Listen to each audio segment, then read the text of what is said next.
Bonsoir à tous, bienvenue à la Bibliothèque Cusin pour ce nouveau rendez-vous du Salon Philo. Nous sommes très honorés de recevoir ce soir Thierry Pillon, professeur de sociologie à l'Université Paris 1 et membre du Centre d'études des techniques et des connaissances et des pratiques. Merci beaucoup Thierry Pillon d'avoir accepté notre invitation pour nous parler d'un sujet passionnant, le cinéma et le travail. Et vous allez illustrer votre propos en nous présentant les groupes Medvedkin, cette expérience sociale et audiovisuelle qui a été menée par des réalisateurs et techniciens du cinéma militant en association avec des ouvriers de la région de Besançon et de Sochaux dans les années 70. Vous pourrez poser vos questions à Thierry Pillon après cette séance qui sera suivie d'un apéritif auquel vous êtes tous bien chaleureusement conviés. Thierry Pillon, c'est à vous. Merci.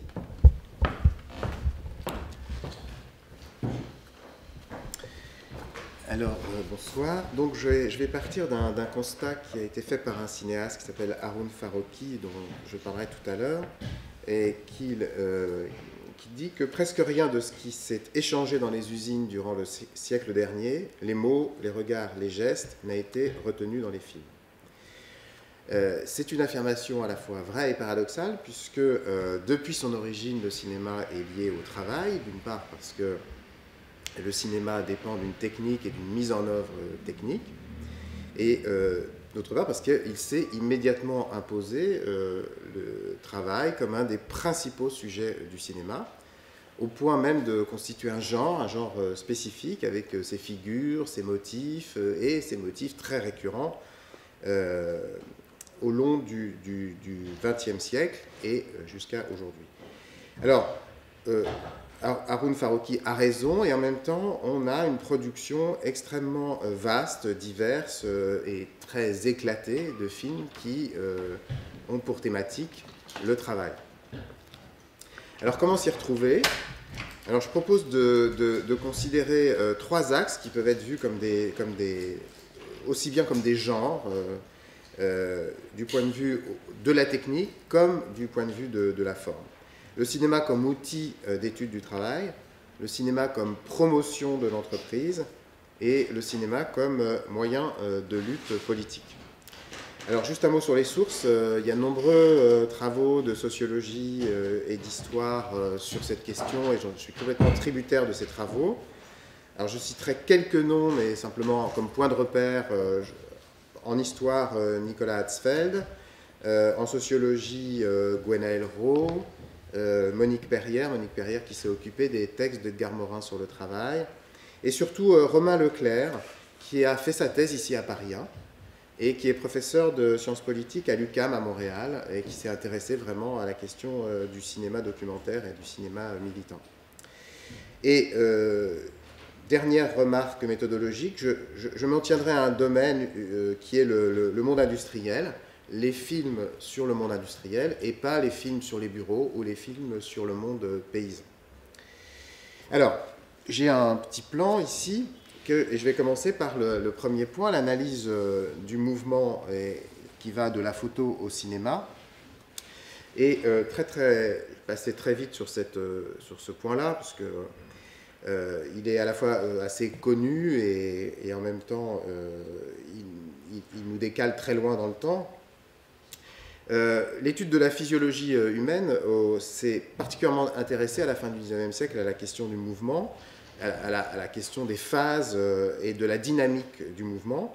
Et ces travaux se sont appuyés sur des recherches photographiques extrêmement élaborées qui ont permis de rendre compte, de montrer et donc de prouver comment le mouvement se déployait dans l'espace et le temps. Un des principaux artisans de ce travail, c'est évidemment Marais, qui s'est intéressé à toutes sortes de mouvements, de sport, vie quotidienne, etc., mais qui s'est aussi intéressé à la question du travail de manière un peu plus marginale quand même. Et il l'a fait à une époque où un autre photographe, qui lui n'était pas scientifique, s'intéressait aussi à la question, c'est Muybridge aux États-Unis. Et Muybridge lui-même, dans ce recueil qui s'appelle Human and Animal Locomotion Photograph, là, s'est beaucoup intéressé aussi à la question des gestes du travail. On le voit ici, par exemple, là, où on le voit là. Cette photo est très intéressante, on va la retrouver plus tard, différemment. Mais le marteleur, si on veut, est une figure déjà qui s'impose à la fin du XIXe siècle, pour des raisons diverses sur lesquelles je ne m'appesantis pas. Muybridge et Marey donc, ont photographié des hommes et des femmes en mouvement. Il faut savoir que ces photographies, qui sont extrêmement nombreuses, je le dis en passant, ce n'est pas mon objet, mais elles ne peuvent pas être dissociées des mouvements artistiques de l'époque. Hein, nous avons là une femme qui descend l'escalier, on a Marcel Duchamp nu descendant l'escalier, ou encore plus explicite, si on veut, un tableau italien où on voit que ces photos-là ont diffusé. Marey était l'inventeur d'un nombre considérable de systèmes, de techniques pour capter le mouvement et pour le décomposer. Et parmi ces outils inventés, il y a le fusil photographique, très connu, et peut-être moins connu, eh bien, la caméra, puisque Marey a inventé une caméra, on est en 1893, une caméra pour filmer le mouvement, et on va voir ce que ça peut donner. C'est un peu comme dans ces photos, mais là, ce sont des photos animées. Ce qui intéresse Marey, c'est de décomposer le mouvement, d'analyser ses phases. Et on le voit là. Alors Marey travaille avec un collaborateur qui est très important, qui s'appelle Georges Demeny. Et donc ces films-là, qui sont des films qu'on ne peut pas projeter, ce n'est pas du 35 mm, hein, c'est un peu des films à la Edison, avec petit format. Ces films-là sont très importants. Moi, je les ai découverts il y a très peu de temps. Hein, donc, voilà. Alors, il n'est pas question de travail, sauf dans le troisième extrait là qu'on va voir, où on voit un homme qui tient un poinçon. Alors, un poinçon, c'est un outil de travail. Mais ce qui est très intéressant, c'est que là, ce que Marey cherche à illustrer, c'est ce qu'on appelle le travail statique. Et le travail statique, c'est une notion en physiologie à l'époque, extrêmement questionnée, etc. C'est quelle dépense dans le travail statique. Et là, on voit donc quelqu'un qui ne bouge pas, hein, mais dont Marey, en fait, cherche à comprendre la compensation musculaire, etc. C'est ça son objectif. Dans la suite de Marey, eh bien, voilà, c'est pour ça que le marteleur est important. Dans la suite de Marey, d'autres viendront faire des photos, analyser le mouvement, etc. Toujours en rapport, et c'est ça qui était l'objectif de Marey, toujours en rapport avec la question du temps. Et on voit ici, là, ici, on voit une forme de montre ou d'horloge qui mesure le temps entre chaque mouvement. Dans tous les cas, pour Marey, comme pour Frémont, comme pour Demeny, etc., ce qu'il s'agit de faire, c'est de saisir l'insaisissable, de saisir ce que l'œil ne peut pas voir. Et avec Marey, ce qu'on vient de voir du cinéma renvoie la technique cinématographique du côté de la science et du côté aussi, d'une certaine manière, des sciences du travail qui vont se développer à l'époque. Mais c'est les Américains, et en particulier Gilbreth, qui est un... Frank Dunker Gilbreth, qui est un... au départ, il a une formation de journalisme, enfin peu importe, voilà, qui s'est attelé à développer des outils, des instruments, donc la caméra existe, donc on est en 1910 là, afin de pouvoir analyser le mouvement, le décomposer et le rapporter à un temps dans une perspective de rationalisation de ce mouvement. Alors on va voir un extrait du film, des films de Gilbreth dont on a vu la... Je mets juste le générique, parce que le générique est intéressant parce qu'on y voit là que Gilbreth travaille avec sa femme. Elle est très importante, Madame Gilbreth. Et il travaille avec quelqu'un qui s'appelle, on va le voir, ça va défiler, qui s'appelle Ralph Barnes, qui est un personnage extrêmement important, qui sera un des ingénieurs au milieu des années 20-30, qui va produire un des producteurs des principales normes d'analyse du travail dans la perspective de sa rationalisation. Donc Barnes est déjà là, si j'ose dire. alors, on va voir un extrait d'un film de Gilbreth, de sa femme et de Barnes, dont l'objectif est de rationaliser le travail. Alors là, c'est toujours les comptes qu'il fait sur le truc antérieur. Et vous voyez, il cherche à voir comment la productivité peut être augmentée en améliorant les gestes à partir de l'analyse filmique. Et on va le voir sur un cas précis ici, qui est quelqu'un qui travaille à 1900, voilà, il fait 1900 petits trucs comme ça par heure. Et Gilbreth, donc on voit à gauche de l'image le temps mesuré avec 3 niveaux de temps. Là, il va utiliser ses 2 mains, et donc il va plus vite. Donc l'objectif de Gilbreth, c'est pas de faire du cinéma, hein, c'est d'utiliser le cinéma pour améliorer le travail. Et puis là, il va encore aller beaucoup plus vite puisqu'il va utiliser son pied. Et à chaque fois, on a voilà, il utilise son pied. Et l'objectif de Gilbreth, c'est bien de montrer que voilà. Donc on a de nombreux exemples chez Gilbreth de situations comme celle-ci. Hein, je vais en montrer d'autres. On va peut-être en montrer une petite là que j'aime beaucoup, qui est cette jeune fille. J'ai pas pu le monter ce film-là pour des raisons techniques. Ça, c'est un homme qui tape avec un seul bras. Voilà. Et on va voir, voilà. Et grâce à sa technique, alors ça c'est un homme, voilà. La machine à écrire était d'abord réservée aux hommes, hein. Elle est passée ensuite aux femmes dans un second temps. Les machines, c'est pas pour les femmes, surtout les machines très sophistiquées. Donc c'est d'abord réservé aux hommes et ensuite ça sera réservé aux femmes. Et voilà. Et donc elle est devenue championne de frappe grâce à Gilbreth, cette dame. Voilà. Et on voit le chrono derrière. C'est très intéressant de voir. Voilà. Bon.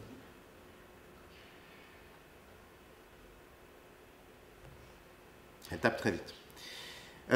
Juste une image de Ralph Barnes, justement, dans un livre très important, en 1937, voilà, où on voit en fait un photogramme de la technique développée par Gilbreth, qui vient de la technique développée par Taylor, hein, mais Taylor c'était très élémentaire, il n'y avait pas de photographie, etc. Et Barnes a fait un livre très important qui servira de modèle et qui sera publié jusque dans les années 60, 70 et traduit en France, voilà, qui servira de modèle à ce qu'on appelle les premiers ergonomes et les organisateurs du travail, justement pour pouvoir fixer des normes de production, et tout ça à partir d'analyses qui ont été faites avec la caméra. Alors, deuxième point, c'est que le film, le rapport du film et du cinéma, il se déploie aussi dans le champ de l'entreprise et de sa promotion. C'est un outil de promotion de l'entreprise. On peut dire même que c'est le moment fondateur du cinéma. On ne peut pas dissocier la question du travail de la question de la promotion de l'entreprise. Une promotion pour donner de l'entreprise une image exemplaire, édifiante, et souvent une image épique. Hein, voilà. Et là, on a un corpus absolument considérable, puisqu'on a un corpus qui peut aller des films promotionnels aux films institutionnels, jusqu'à la publicité. Hein, puisque les publicités pour les entreprises, jusqu'à aujourd'hui encore, c'est bien de ça. Et ça concerne toutes les entreprises industrielles tout au long du 19e siècle, mais aussi les entreprises tertiaires. Le premier film de la sorte, du moins le premier film qu'on peut interpréter comme étant un film de promotion de l'entreprise, eh bien, c'est le film des Frères Lumière en 1895, La sortie des usines, que vous connaissez tous, et qui est un moyen pour les Frères Lumière de faire la promotion de leur brevet, hein, c'est sûr. Alors c'est intéressant de s'arrêter un instant sur les versions et les conditions de projection de ce film. Il y a 3 versions en tout, et la projection de ce film a une histoire qui place d'emblée le cinéma, cette fois-ci, entre science et industrie. Non plus comme avec Marais ou avec Gilbreth, mais cette fois-ci entre science et industrie, dans une perspective évidemment différente de celle de Gilbreth. Il y a une première projection privée au laboratoire des Frères Lumière, début 1895. Puis il y a une première projection publique ensuite, et c'est dommage qu'on ne soit pas le 22 mars, parce qu'elle était le 22 mars 1895, à la suite d'une conférence de Louis Lumière, dans un endroit qui est très important, qui existe toujours. Il se trouve que là, ce n'était pas dans la même salle, mais la Société d'encouragement pour l'industrie nationale. Et elle est à Saint-Germain-des-Prés, mais là, il a fait ça dans une salle au 44 rue Crève. Ensuite, il y a des séances à Lyon, avec d'autres films. Puis à Paris, il y a une séance le 11 juillet 1995, là aussi à un endroit tout à fait important, à la Revue Générale des Sciences. Donc l'idée, c'est de montrer au milieu scientifique de l'époque et au milieu industriel de l'époque ce qu'on est capable de faire chez les Lumières. Puis la première séance publique payante du cinématographe Lumière. Elle a lieu, comme vous le savez, au Grand Café, dans le sous-sol du Grand Café, boulevard des Capucines, le 28 décembre 1895. Et, comme le dit Georges Stadoux, qui est un grand historien du cinéma, c'est là que le règne du cinéma commence, puisque c'est une séance payante. Voilà. Le film est indissociablement un documentaire et une fiction, puisqu'il place d'emblée la question de la vérité du travail, ici la fin de la journée de travail, comme un effet de mise en scène. Et on va le voir tout de suite. Ouais, ok. Il y a donc 3 versions. Ça, c'est normal que ça fasse ça. Il y a 3 versions. Et elles sont indiquées, là. Elles vont être indiquées. Version 3, 96. Et évidemment, il y a beaucoup à dire sur ce film. Énormément de films. Mais encore une fois, je le répète, c'est placer la question de la vérité du travail comme effet de mise en scène.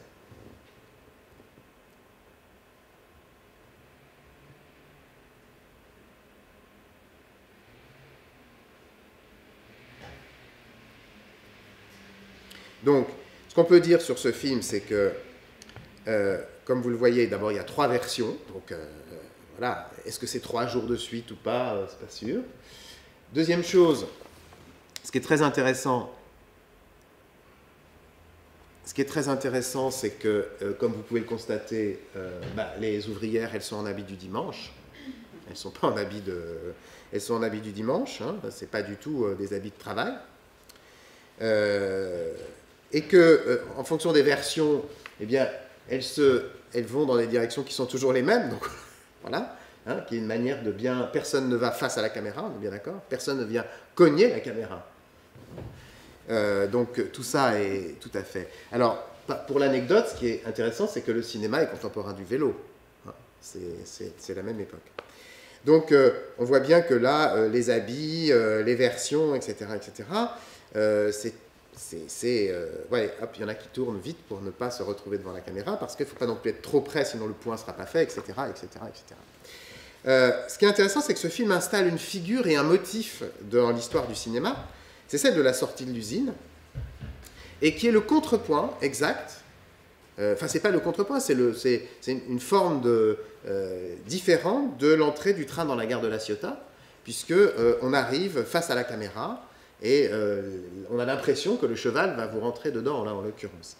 Et c'est devenu un motif dans la peinture aussi, pour faire un tout petit parallèle, puisque Munch a vu le film probablement des Frères-Lumière, ou en tout cas il en a vu un, et cette sortie d'usine de Munch en 1913 ne peut pas ne pas nous faire penser aux 2 films, la sortie d'usine et en même temps le train, puisque là, le premier personnage nous arrive directement dessus, sachant que cette toile fait 3 mètres sur 2. Donc quand vous êtes devant, vous avez vraiment l'impression... Et cette sortie d'usine, on la retrouve tout au long de l'histoire du cinéma.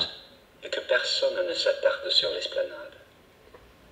Haroun Farrouki a fait un collage de films de sortie d'usine. En 1975, à Emden, à la sortie des usines Volkswagen, les travailleurs filent comme emportés par quelque chose.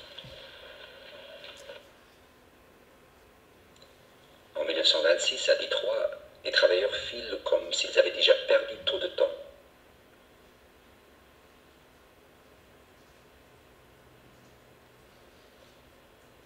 À Lyon encore, en 1957... Alors, les ouvriers qui sortent des usines courent toujours. Les ouvrières de chez Lumière, elles ne courent pas. Hein? Alors, on a d'autres... Alors, j'ai un autre petit extrait de Farrouki, parce que c'est très émouvant de voir les usines Ford. Les travailleurs de chez Ford à la sortie d'usine. travail d'une entreprise capable de convertir cette multitude en pain. Et c'est très impressionnant le nombre de gens qui sortent. C'est tout à fait On époustouflant. ne saurait jamais mieux évaluer visuellement la quantité des travailleurs qu'à la sortie d'usine. Le règlement du travail fait sortir leur foule aux mêmes heures, la fait s'entasser aux sorties, faisant des ouvrières et ouvriers une masse ouvrière.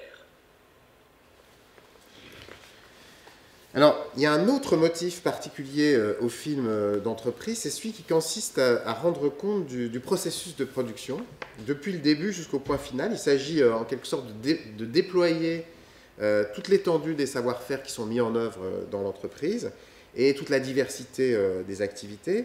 Et un des premiers films de ce genre, c'est sans doute Visit to Pig and Biscuit Works, là, qui est un film de 1906. C'est tout à fait frappant.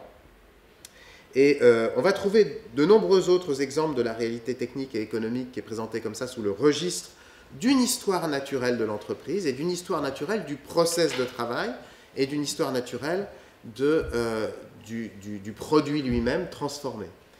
Alors, je vais donner deux exemples. Celui-ci qui est tout à fait frappant et un deuxième que vous connaissez peut-être qui s'appelle Le Chant du Styrène, qui est, pour ceux qui connaissent un peu l'histoire de... Alors celui-ci, il est extraordinaire puisque je ne connaissais pas ce film, mais avec les recherches, on finit par le trouver. Il rend compte d'une usine qui fait des biscuits donc il est très sombre, mais il va s'éclaircir un peu. Une usine qui fait des biscuits. Et là, on commence avec le début du processus et on ira jusqu'à la fin, c'est-à-dire jusqu'à la mise en boîte du biscuit et sa distribution dans la ville. Donc là, on est vraiment au début. Et vous allez voir des phases. Alors évidemment, j'ai réduit puisque ça dure très, très longtemps. Donc voilà, les matières premières arrivent. Voilà, donc c'est assez intéressant de voir que le lait arrivait comme ça, la farine, etc. Donc c'est des films d'entreprise, mais ces films d'entreprise-là, elles nous donnent des renseignements aussi sur le travail. On a là Alors il y a des petits défauts de projection, c'est normal parce que le film est... on a des renseignements sur les conditions de travail, les modes de travail qui sont extrêmement modernes là. Hein. Il y a beaucoup de machines. Et vous voyez là, je ne sais pas si vous voyez bien, mais c'est une machine qui fait la pâte et qui sera ensuite découpée à la main. Évidemment, c'est intéressant sur l'écart qu'on peut avoir avec, par exemple, l'hygiène, hein, les conditions d'hygiène qu'on impose aujourd'hui. Voilà. Cela dit, ils ont tous des casquettes, hein, donc c'est pas non plus, ils ont des bonnets, des casquettes. Il y a une attention à ça qui est tout à fait intéressante. Et vous allez voir, on y découvre aussi une division sexuelle du travail, évidemment. Hein. Voilà. Donc là, on va fabriquer des... Alors c'est intéressant parce que l'emporte-pièce, là c'est un homme qui fait l'emporte-pièce et les femmes rangent. Hein, bon. Voilà. Donc il le fait, il est un peu accéléré parce que le film est un peu accéléré, mais enfin il va très très vite quand même pour faire l'emporte-pièce. Et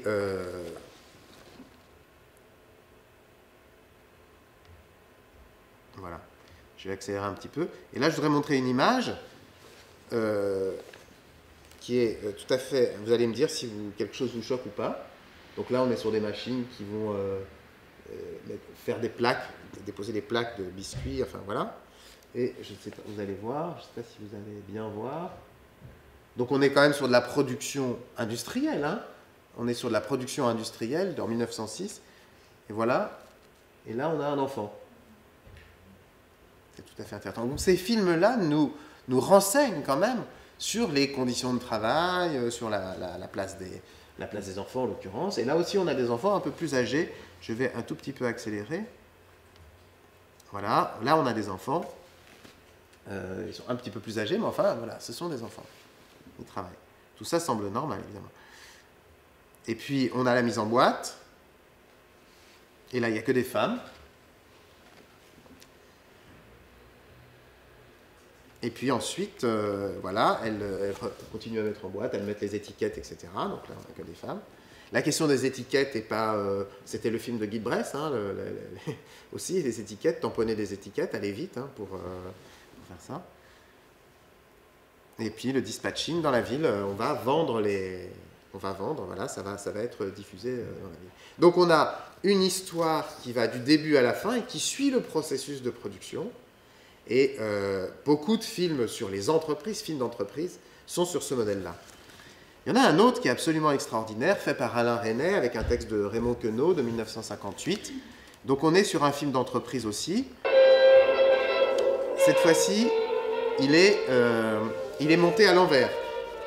Il est à l'envers. C'est-à-dire qu'on ne part pas du produit de base, on part du produit fini. Et c'est un film à la gloire du plastique. Un film à la gloire du plastique et de l'industrie automatisée. D'ailleurs, vous ne verrez pas d'hommes, d'humains. C'est des moules, voilà, ou très peu. Voilà. Donc surveillance des machines, machines considérables, moules, process, voilà. Donc on est dans un... Donc on remonte à la matière première petit à petit, hein, avant qu'elle devienne un moule. Et c'est pas moi qui ai monté à l'envers, le film est monté comme ça. Hein. Voilà. Donc c'est le champ du styrène, donc c'est...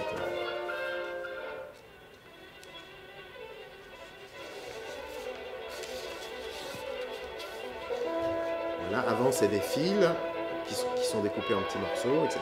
etc. C'est pas très...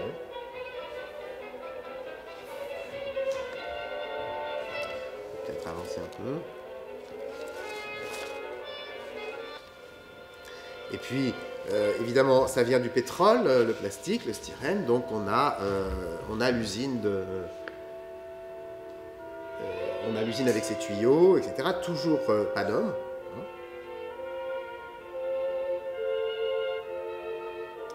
Donc on transforme le pétrole dans ces tuyaux, qui passent dans ces tuyaux. Donc j'ai enlevé le texte de Raymond Queneau parce que, comme j'ai fait un montage, ça ne voulait plus rien dire, mais c'est un texte en vers. Il est en vers, le texte. C'est pas des alexandrins, mais il est en vers. Voilà. Et on a quand même des hommes, mais évidemment, les hommes qu'on va voir, ils sortent de l'usine. La figure de la sortie d'usine, évidemment. Voilà, ils sont très tranquilles, ils courent pas. Le pétrole vient-il de masse de poissons?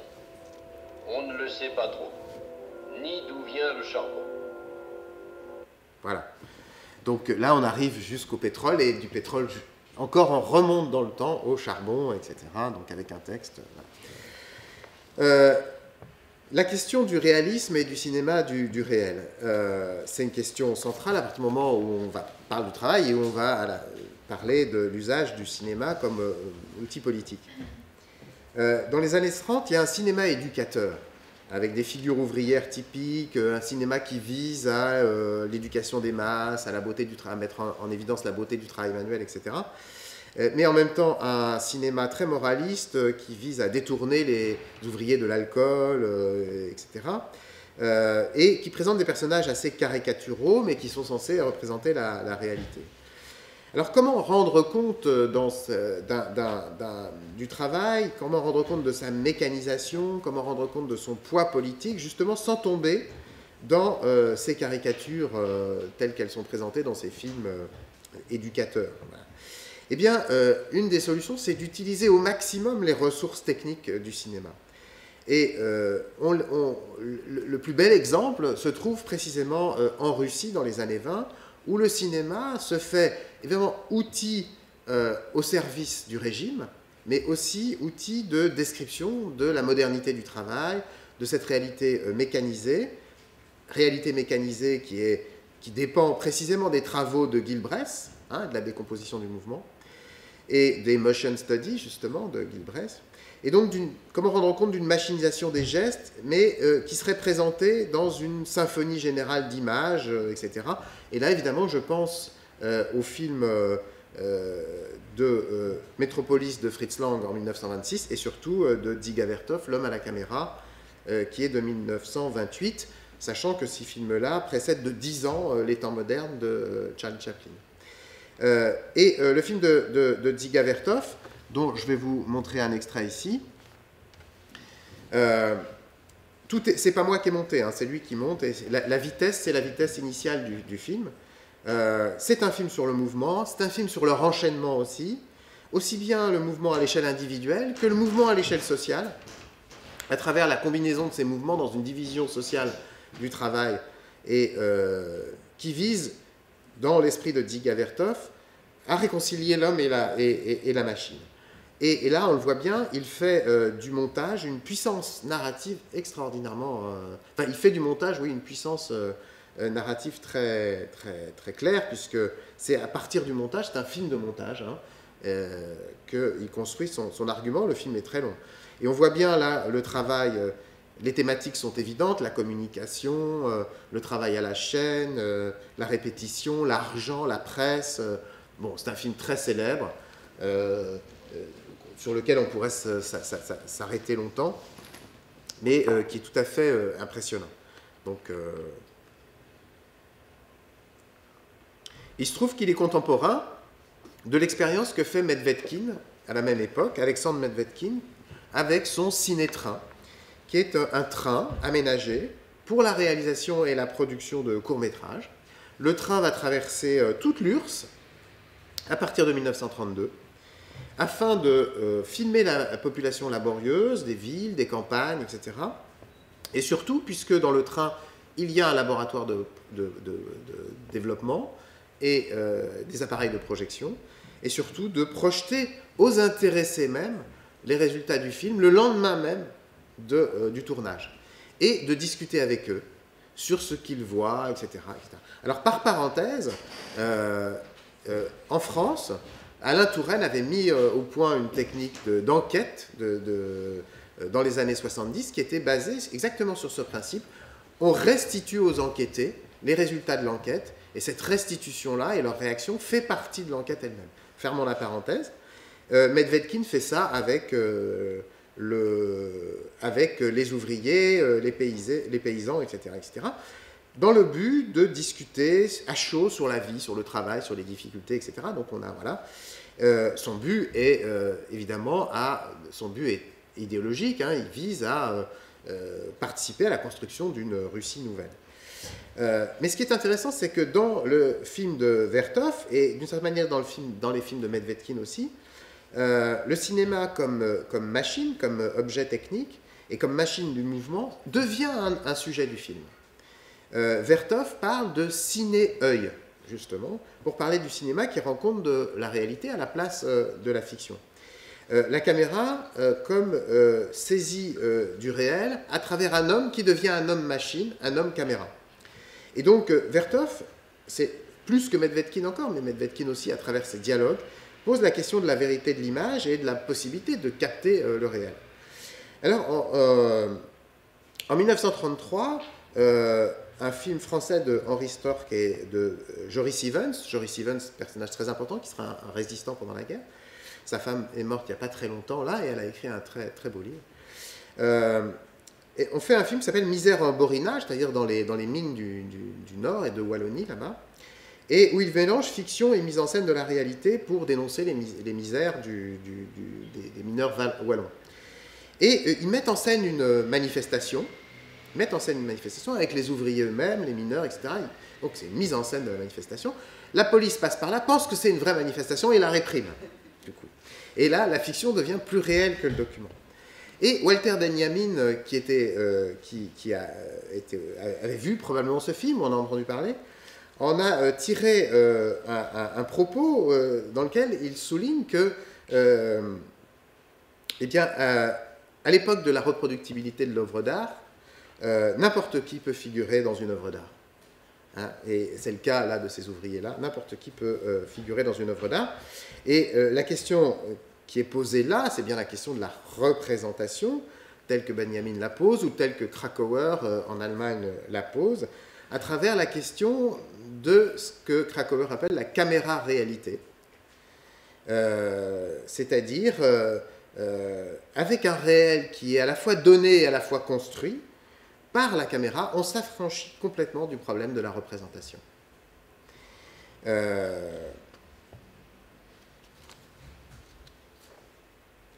Et pour rendre compte de la réalité politique et économique du travail, il faut en passer par la fiction, il faut en passer par la mise en scène, ou il faut en passer par le montage montage étant lui-même une fiction. Et il y en a un très bon exemple dans un film de 1936 de Yves Allégret, qui sera un réalisateur, voilà, qui s'appelle Prise et Profit. Yves Allégret appartenait au groupe Octobre, un groupe militant proche du Parti communiste auquel Jacques Prévert appartenait aussi.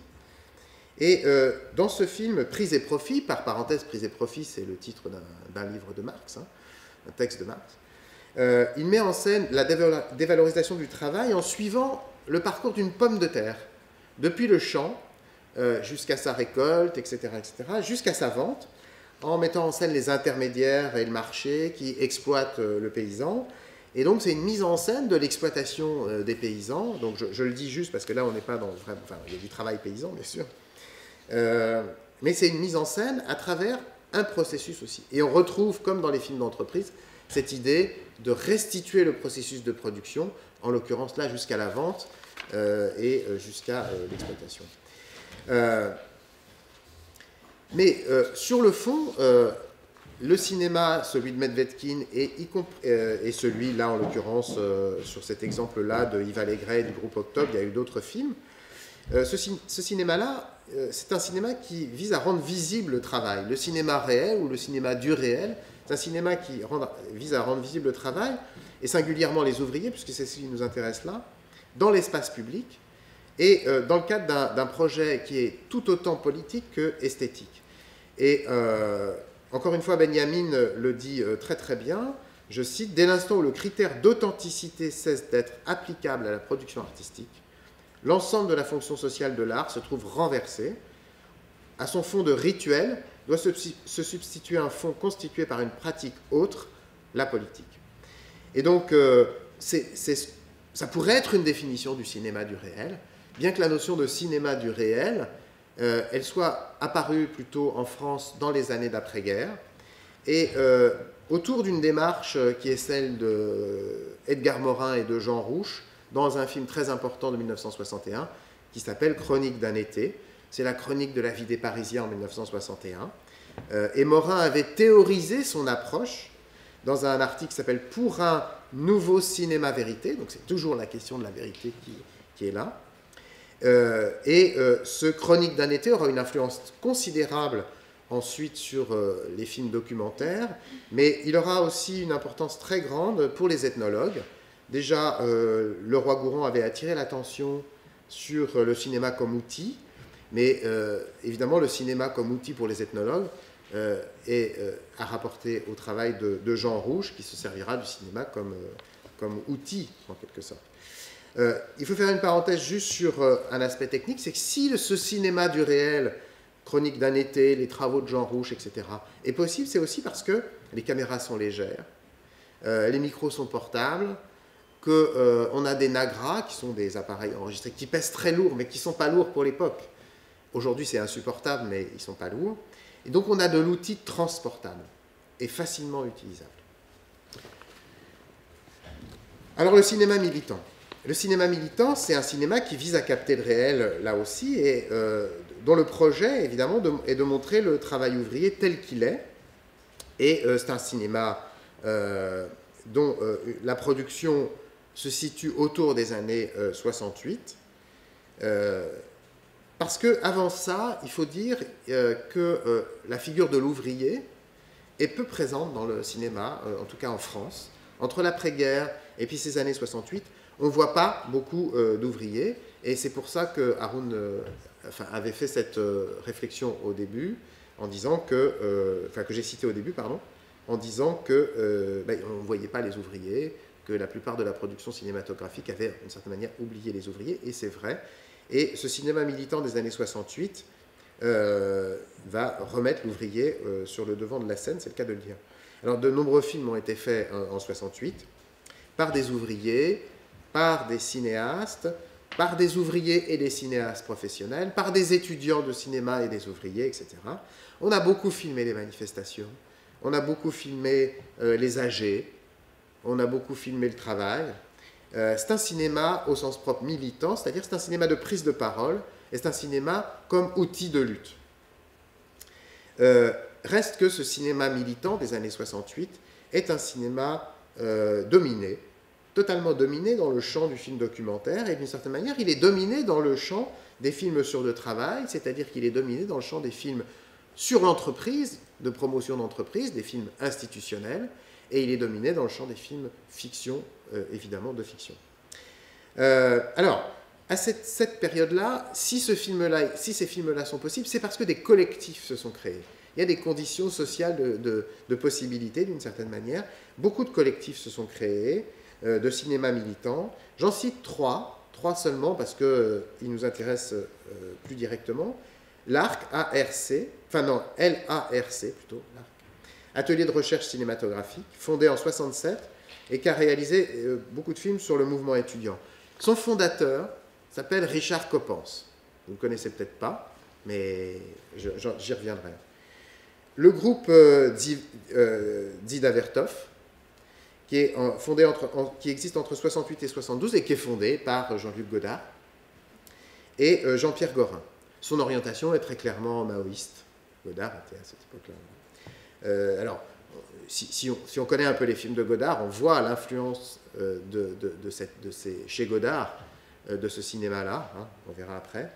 Et puis le SLON, S-L-O-N, la Société pour le lancement des œuvres nouvelles, qui est fondée en 1967 par un personnage très important, décédé aujourd'hui, Chris Marker. Et ce SLON est devenu ISCRA, I-S-K-R-A, en 1974. ISCRA, ça veut dire image, son, kinéscope, réalisation audiovisuelle. Mais il se trouve, je ne sais pas si c'est un hasard ou pas, il se trouve que Iskra, comme ça veut dire étincelle en russe. Et c'est aussi un journal révolutionnaire qui s'appelait Iskra et qui a été dirigé par Lénine. Alors, je ne sais pas si Chris Marker a fait référence à ça exprès. Voilà. L'orientation est d'extrême gauche, un des principaux collectifs de production et de films militants, hein, Sloan et Iskra, voilà.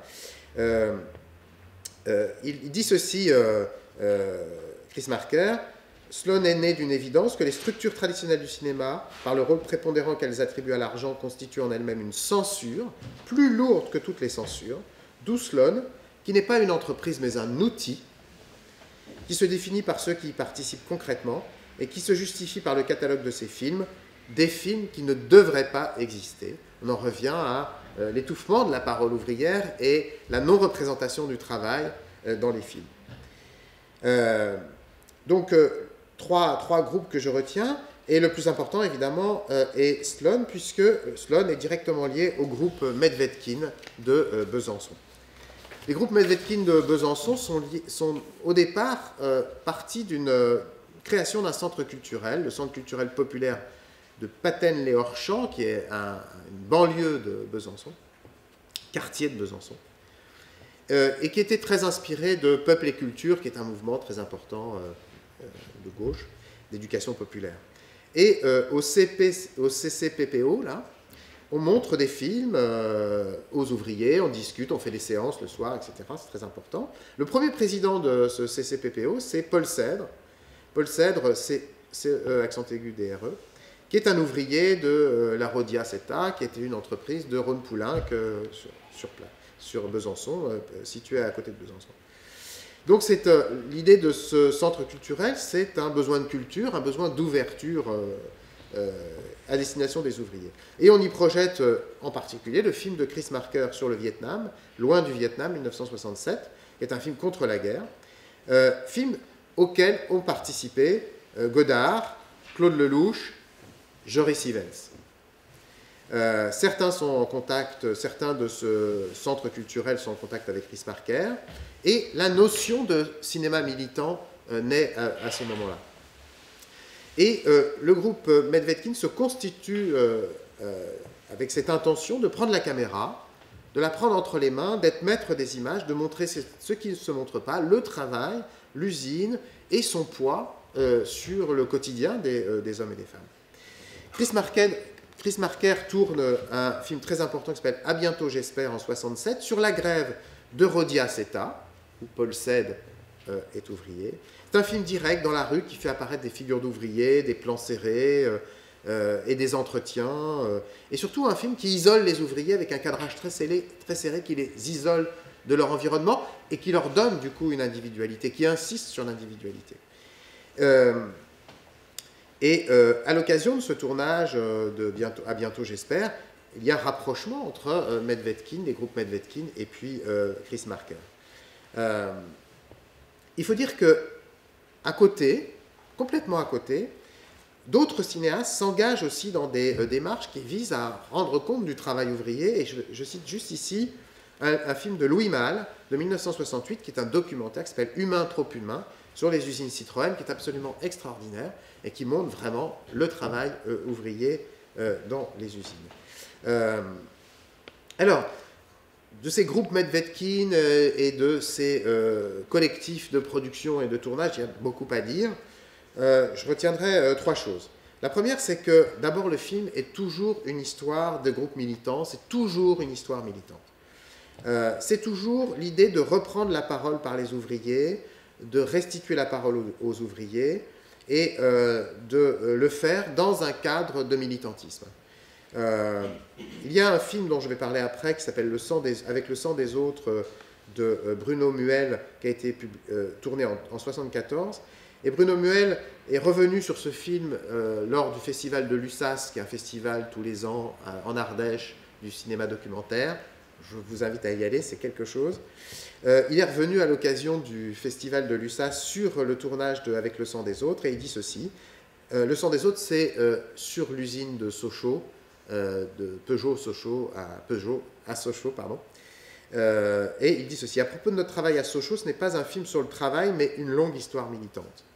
Commencé lors du tournage d'un film à Besançon sur la grève de l'art audio, et où l'une des revendications était: on demande le droit de nous filmer en train de travailler, ça c'est les films d'entreprise, de la même façon que les patrons nous filment dans les films industriels.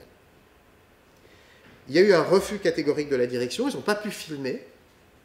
Donc on a tourné à Sochaux, et il est devenu évident qu'il fallait filmer la chaîne pour récupérer ce droit qui était refusé aux travailleurs. Donc c'est bien toujours la reprise d'une parole dans un cadre militant. Deuxième chose, ce que ce cinéma met en évidence, et dans le coffret des groupes Medvedkin, il y a énormément de films, donc on ne peut pas les détailler tous, mais il y a, dans ces films, il y a des figures militantes qui apparaissent et qui sont en lien avec les sciences sociales.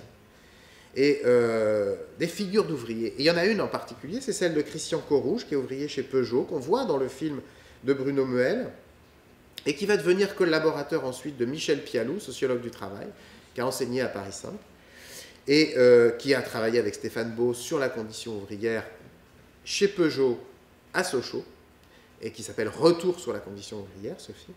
Et Pialou fera des entretiens très longs avec Christian Corouge, et qui seront publiés dans la revue de Pierre Bourdieu, et ensuite ça donnera un livre qui s'appelle Résister à la chaîne, dialogue entre un ouvrier et un sociologue, publié chez Agone en 2011, et c'est tout à fait significatif, ce livre-là, Résister à la chaîne, c'est la continuité des groupes Medvedkin.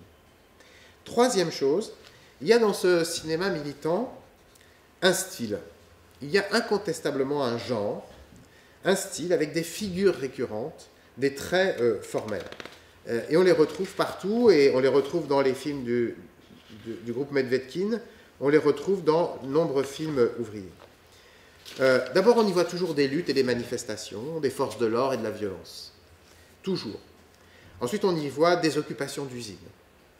Par exemple, un film très important qui s'appelle Appalante, en 1977, sur l'occupation des usines LIP à Besançon par les ouvrières.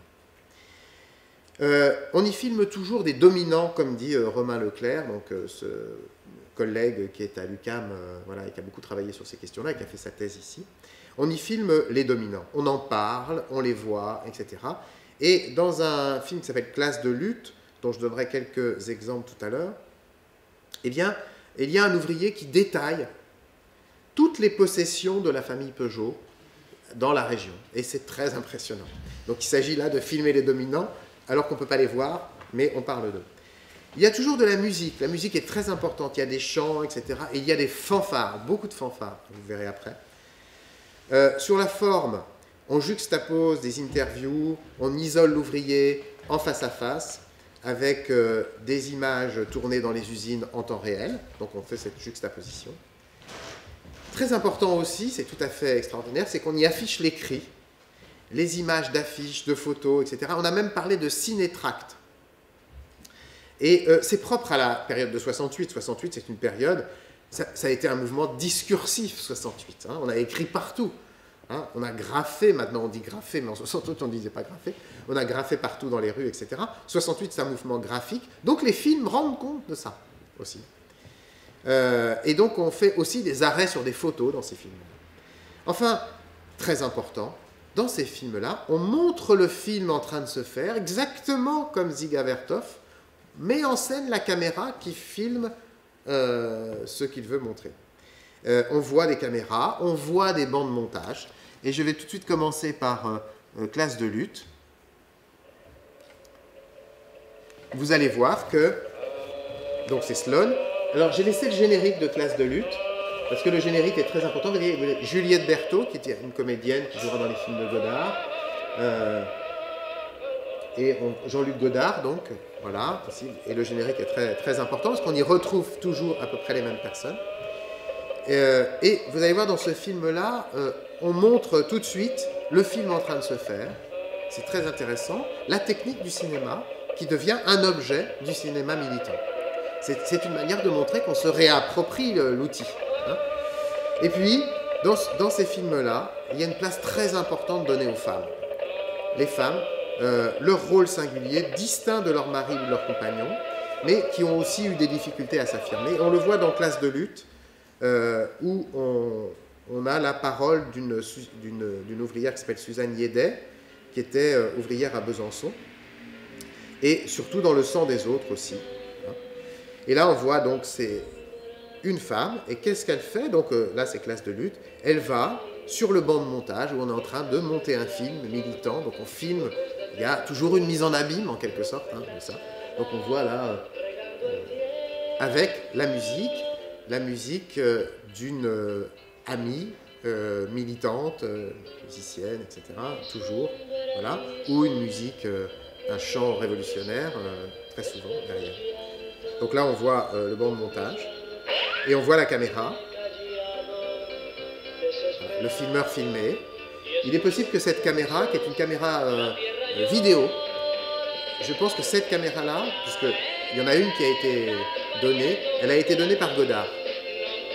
Et les images, voilà, le texte, toujours le texte, comme on vient de le dire, le texte, et là, c'est pas une photo, parce que ça bouge, mais enfin, on filme du texte. Toujours du texte encore, avec la musique derrière. Alors on va voir un peu la même chose dans Le sang des autres. Alors l'extrait est un peu plus long, je crois qu'on a le temps quand même. Oui, on a le temps. Donc c'est un film extraordinaire, Le sang des autres, qui est dans le coffret Medvedkin, qui date de 1975. Et on va y retrouver toutes les figures dont on a parlé, la sortie d'usine, l'entretien cadré en gros plan, les femmes, le travail en train de se faire, etc. Et pour économiser du temps, etc., j'ai fait un montage en sortant ces figures-là pour montrer à quel point c'est prégnant. Pardon.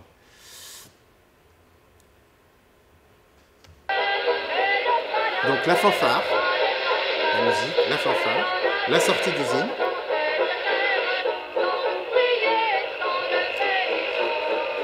Un film donc de Bruno Muel, et on filme la fanfare, qui est une fanfare ouvrière.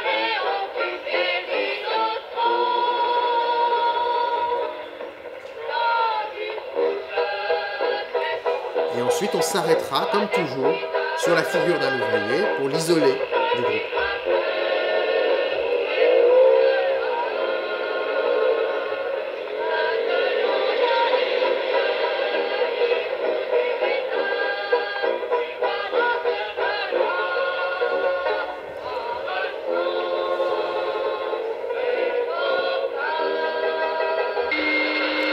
Ensuite, le travail.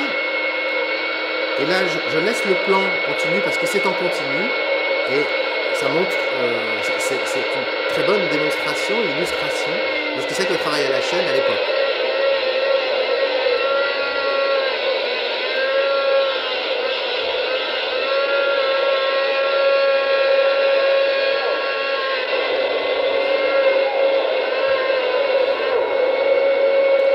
Ce qui est intéressant, c'est qu'on cadre serré sur l'ouvrier, sur ses gestes, on ne voit pas l'environnement. Hein.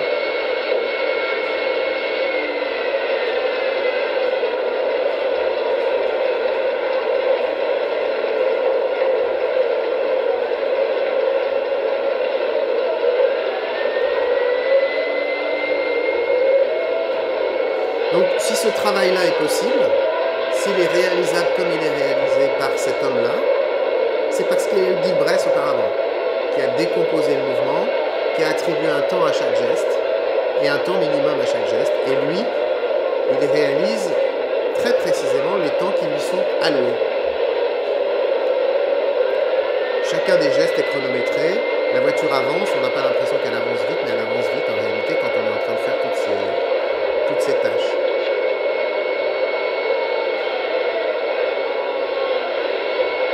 Donc c'est intéressant parce que là on a l'ouvrier isolé.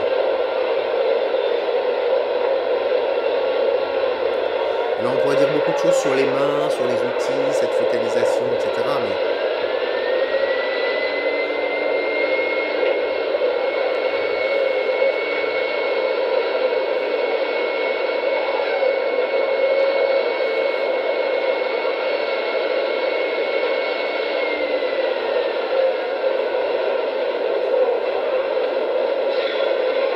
donc, la volonté du réalisateur, c'est de montrer le caractère itératif, pénible de ce travail en nous. Voilà. Parce que ça dure longtemps, en fait. Déjà, nous, là. Donc, il recommence ce qu'il a fait la première fois.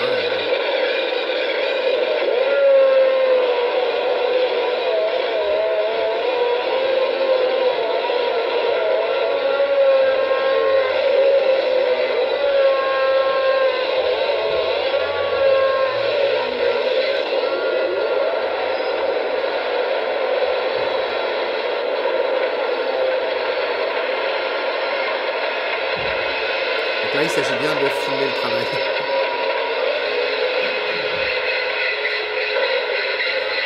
Et voilà, on repart sur un cycle. On reprend sa meuleuse, etc. Donc ça n'existe plus, ça. On ne fait plus ça, dans les usines.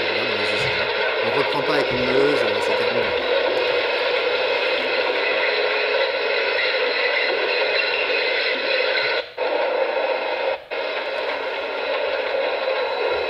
La sortie d'usine, l'entrée dans l'usine plutôt. Autre figure, donc on a vu la première, on revient encore avec une autre figure. Et une chose très importante, c'est la place des cars. Et les cars qui emmènent les ouvriers ou qui les ramènent, parce qu'ils habitent très loin. L'usine s'est implantée à Besançon, dans un territoire qui était un territoire qui n'était pas industriel, ou qui était de la petite industrie horlogère. Et donc ces ouvriers viennent de très loin. Et on a des ouvriers qui n'étaient pas de formation et de tradition ouvrière, et qui étaient plutôt des ouvriers paysans, qui étaient plutôt d'un monde paysan. Et donc ils habitent très très loin de l'usine, et tous les matins ils partent en car, etc. Et le car, et donc ça veut dire que le voyage en car se rajoute sur le temps de travail. Et le car n'est pas du tout anecdotique ici, on voit qu'ils sont nombreux, ces cars, très nombreux. C'est une des réalités qu'on peut rentrer qu'on peut comprendre comme une des difficultés qui s'imposent aux ouvriers et une condition de travail pénible en plus. Ensuite, focalisation sur me sortir d'un truc. Sur une femme, particulièrement une femme qui isolée. Parce qu'avec mes parents, je ne pouvais pas discuter, je ne pouvais rien dire, je ne pouvais rien faire. Puis quand j'essayais de trouver un peu de soutien, bon, j'ai été gauchiste comme tout le monde, on a essayé de monter une troupe de théâtre et de mime, etc. On n'y connaissait rien, on s'est cassé la gueule. Alors si je disais à mon père, tiens, aujourd'hui ça n'a pas marché, il me disait, bah, laisse tomber, puis arrête tes conneries. Puis avec Christian, c'est un peu pareil. Si j'ai dit qu'aujourd'hui une séance photo ça n'a pas marché, il me dit t'as qu'à arrêter de faire ça, ça sert à rien. Donc puis ce qu'il veut, lui-même, il n'arrive pas à le définir. Donc elle parle de son mari. Hein. Il attend le bonheur, mais le bonheur, on n'y croit plus de toute façon. Par morceaux, on y croit, c'est tout. Mais le socialisme, on n'y pense même plus, on n'en discute même plus. Et puis toi, tout d'un coup, t'arrives, il faut dire ce que c'est que le socialisme. Qu'est-ce qu'on attend? On ne sait même plus ce qu'on attend. Je comprends, quand j'étais chez mes parents, je me disais, bon, je vais me tirer, je vais faire autre chose. J'avais 15 ans. À 16 ans, je me suis tirée, j'attendais vachement de trucs. Puis maintenant, je suis là avec un mec et puis le monde, puis j'attends plus rien. Je vois plus mon avenir, tu vois.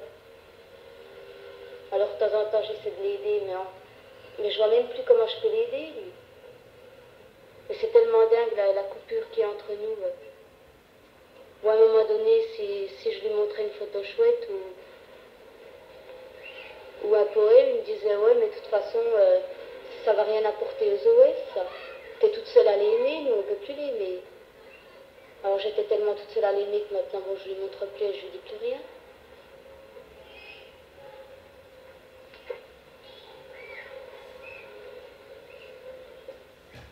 Puis c'est vrai qu'à un moment donné, je me posais la question, bon, à quoi ça sert, quoi, parce que je fais rien du tout. C'est un des plus beaux témoignages que je connaisse, c'est magnifique. Ensuite, re-usine, cette fois-ci les femmes. On va accélérer un peu ça, parce que... Mais le plan est filmé de la même manière, on focalise, on n'a pas toute la chaîne, on se concentre sur elle. Et ce qui est intéressant, c'est de voir la répétition des gestes. Et autre entretien. Ça pose beaucoup de problèmes dans la boîte, surtout chez Peugeot, où il y a beaucoup de pression envers les militants, qu'ils soient du partout de la CGT. Et je travaille à la chaîne, bien sûr, au carrousel de planches de bord 504, en finition, carrosserie. C'est ce qu'on vient de On voir. dit UCS, ça fait mieux. Et c'est soi-disant des postes de femmes enceintes. Alors ces postes sont soi-disant faciles, c'est mieux que les grandes chaînes, les chaînes voitures, où les gens sont pliés dedans. Mais nous, on court toute la journée. On n'a même pas le temps d'aller au WC sans demander la permission au chef ou au contremaître. Sinon, c'est la grosse engueulade. Même le remplaçant qui remplace sans demander la permission à la maîtrise, il se fait engueuler par le chef ou le contremaître une fois qu'il a remplacé la femme qui a eu besoin de se changer, parce qu'il y a des périodes difficiles pour les femmes, ou d'aller au WC normalement. À mon poste, je règle les couvercles de vide-poche 504 et c'est soi-disant un bon poste, des bonnes gammes avec un bon temps. Alors bien sûr, ces couvercles, on les règle bien sûr comme on peut, vu la cadence des chaînes, parce qu'on travaille à la vitesse. C'est la production qui compte d'abord. Et puis, ma foi, les gars qui montent les planches, bien sûr, ils sont embêtés aussi, ils ont un temps, une gamme à respecter. Parce Temps, une gamme, ça c'est... Ils descendraient la chaîne, ils courraient, ça n'irait plus. Normalisé Ils seraient aussi, eux, de Barnes. enguirlandés par leurs supérieurs, par tous les... Donc ce qu'elle dit là, c'est que c'est une chaîne. Alors, donc, tout le monde doit aller au même rythme. Quand ça s'ouvre, quand le couvercle s'ouvre, c'est des grands coups de genoux, des grands coups de pied. Alors nous, on nous demande de l'alignement. Bien sûr, on le fait l'alignement comme on peut, puis comme on a le temps. Alors, bien sûr, une fois que les gars ont foutu un coup de pied dedans, l'alignement, on ne peut plus le faire. C'est plus possible. Les couvercles, ils arrivent en fin de chaîne voiture, ils sont complètement démantibulés. Alors c'est une pression terrible sur la maîtrise, sur notre maîtrise particulièrement. Alors les couvercles sont mal réglés. C'est d'ailleurs le chef d'équipe d'abord qui se fait engueuler. Après, c'est nous parce qu'on a mal travaillé. Puis aussi avant, c'est le contrôleur, le régleur qui a mal travaillé. Cet enregistrement a été fait en 1971. Les luttes. Aujourd'hui, on peut dire que contrairement à Citroën, où le syndicat CFT fait la loi, Peugeot n'a pas réussi son opération. la Déjà en répression. 1973, les hommes de la milice patronale, venus notamment de Sochaux, pour investir l'usine de Saint-Étienne occupée par les grévistes, avaient dû s'enfuir sous la protection de la police. Les photos. Fin 1974, à Sochaux, les élections pour le comité d'établissement ont vu disparaître les 2 délégués de la CFT. Mais cela ne doit pas faire oublier ce qu'ils ont fait, ce qu'il est encore possible qu'ils soient amenés à faire. Donc Le sang des autres, c'est un très, très beau film. Et ces 2 témoignages-là, qui sont là pas coupés, hein, ils sont entiers, ils sont magnifiques. Ça fait partie des plus beaux, je trouve. Voilà. Il y en a d'autres, hein, dans d'autres films, etc. Il y a aussi, en particulier le témoignage d'une ouvrière de chez LIP en 1973 qui apparaît dans un film et qui s'appelle Monique Pinton et qui est toujours vivante et qui a, évidemment, et qui a fait un livre, qui a écrit un livre sur son expérience d'ouvrière, parce que ce cinéma-là, il prend un de ses relais, c'est aussi l'écrit. Pas seulement l'écrit dans le film lui-même, mais c'est aussi d'écrire des livres, d'écrire à plusieurs, d'écrire des témoignages, etc. Alors, dernier point, le film militant, c'est un film qui est un film qui s'inscrit dans des réseaux. On a vu les gens, on les retrouve comme producteurs, on les retrouve participant au film, prêtant des caméras, etc., etc. On retrouve des ouvriers participant à plusieurs films, et on le voit d'ailleurs dans les autres films des groupes Medvedkin. Donc il y a un jeu de renvoi, de références, de citations, etc., continuel. Et donc on pourrait dire que c'est un système de reprise en permanence, et en particulier à travers ces modèles formels, ces motifs qu'on retrouve partout. Et il y a un exemple extraordinaire, c'est ce film-là que vous connaissez peut-être, La reprise du travail aux usines Wonder, qui est un film très célèbre. Et c'est encore une femme, là, on centre sur une femme. C'est pour dire aussi, pour souligner à quel point le film militant a permis aux femmes qu'elles prennent la parole dans ce cadre-là. La reprise du travail aux usines Wonder, donc je situe, je ne sais pas si vous connaissez ce film, mais il est extrêmement célèbre à cause de la scène qu'on va voir là. De quoi s'agit-il? Les usines Wonder, qui étaient à Montreuil, avaient fait grève en 1968, et ensuite on est après les accords de Grenelle, et il faut reprendre le travail. Et les 2 hommes que vous voyez là, à droite et à gauche, au premier plan, sont des délégués CGT. Et les gens repartent au travail. Donc c'est encore une fois la thématique de l'entrée dans l'usine. Hein, pas la sortie, mais l'entrée dans l'usine. Et elle ne veut pas. Elle ne veut pas rentrer. C'est pas possible. Et les 2 militants essayent de la convaincre. Alors, tes camarades, tout le monde a décidé de rentrer. Non, moi je rentrerai pas, non, je rentrerai pas là-dedans. Là, je mettrai plus les pieds dans cette tôle, là. Vous rentrez ici, vous allez voir quel bordel que c'est. On est dégueulasse jusqu'à là, on est toutes noires, hein, faut le voir. Bien sûr, les bonnes femmes qui sont dans les bureaux, elles s'en foutent, là. Ça, il y a avec le patron, c'est tout ce qu'il y a à faire, de toute façon, alors. On va y arriver, l'imposer. Ouais, de toute façon, c'est fini, maintenant, on ne pourra plus rien avoir. C'est pas vrai, pas avec le patron, avec ce gros... Ça, il y a 3 semaines, et 5 jours. C'est une étape, c'est pas... oui. Hein, tu sais bien ce qu'il a perdu, lui. Attends, C'est pas fini, c'est une il étape. a dit chez Mondor, ça sera plus jamais comme avant. Tu vois, moi, je voudrais que les Vous l'avez travailleurs... dit, c'est un easy bang. Premièrement, pour le vote, ils ont fait des saloperies. On le sait, on le dénoncera. Donc elle ne veut pas rentrer, et donc cette ouvrière-là, elle est devenue un peu le symbole de la résistance ouvrière, et singulièrement c'est une femme. Et puis, donc ce film a été filmé par Jacques Villemont, W-I-2-L, et puis des élèves de l'IDEC, qui étaient en grève à l'époque. L'IDEC, c'était l'école de cinéma à l'époque. Et puis en 1996, Hervé Leroux, qui est un documentariste, qui est décédé depuis, a décidé de retrouver cette femme. Et donc, on est encore dans cette thématique de revenir sur ce qu'on a fait, de reprendre les choses qu'on a faites, etc. Et il a fait une enquête très longue et un film qui s'appelle « Un voyage au cœur de la classe ouvrière ». Et le but était de retrouver Jocelyne, parce qu'elle s'appelle Jocelyne. Et c'est un échec, il ne la retrouvera pas. Et il retrouvera Jacques Villemont, il retrouvera quelques élèves de l'IDEC, mais il ne retrouvera pas cette femme.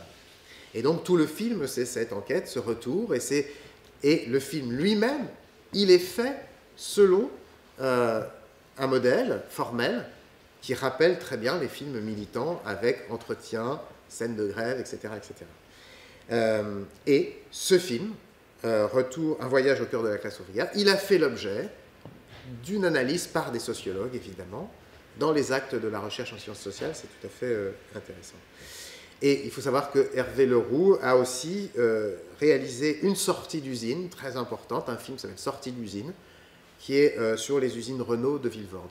Donc, le cinéma militant tel qu'on l'a connu à cette époque-là, et singulièrement autour des groupes Medvedkin, n'existe plus comme ça. Mais il a imposé une forme, d'une certaine manière. Il a irrigué aussi le cinéma, en particulier celui de Godard, mais pas seulement. Et il a permis de faire émerger des œuvres qui sont des œuvres politiques, certes, mais esthétiques aussi très, très importantes. Voilà, je vous remercie.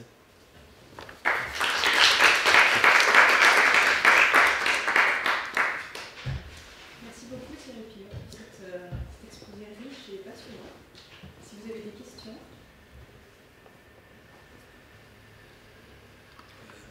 Ça serait sur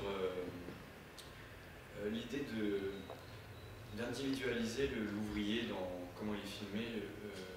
Quel sens ça a du coup comparé à les premiers films russes justement qui étaient plus dans l'idée de former de filmer un groupe, filmer une masse. Et là, pourquoi est-ce qu'on passe à cette idée de montrer des individus, plus des individus? Alors, on montre des masses souvent pendant les manifestations, pendant les occupations, les sorties, les entrées d'usines, mais on individualise l'ouvrier pour lui donner une existence, hein, justement pour qu'il ne soit plus fondu dans la masse. Et c'est très intéressant parce que dans Classe de lutte, c'est une femme qui va prendre la parole à un moment donné, on ne voit pas les extraits, on le trouve dans le recueil des films du groupe Medvedkin. Et elle était déjà apparue précédemment dans un autre film où elle ne parlait pas, c'était son mari qui parlait. Et ce qui vaut pour l'ouvrier vaut pour la femme ouvrière, c'est-à-dire petit à petit elle s'individualise et elle parle. Voilà. C'est très intéressant. Et dans Classe de lutte, c'est elle qui parle. Et on la voit, elle monte sur un tonneau et puis elle harangue ses camarades ouvriers pour leur dire il faut continuer la grève. Voilà. Et c'est elle qui parle, c'est personne d'autre. C'est très intéressant. Et il filme elle, il ne filme pas le contre-champ. Donc on pourrait faire des analyses très détaillées, d'ailleurs il y a des collègues qui ont fait ça, etc., de chaque film, hein. Ça serait intéressant, mais l'individualisation, vous voyez, l'entretien avec ces deux femmes, c'est en plan très serré, très très serré, on ne sait pas où elles sont, il y en a une, on pense qu'elle est chez elle, l'autre, on ne sait pas trop, hein. C'est des plans très serrés. Et du coup, on a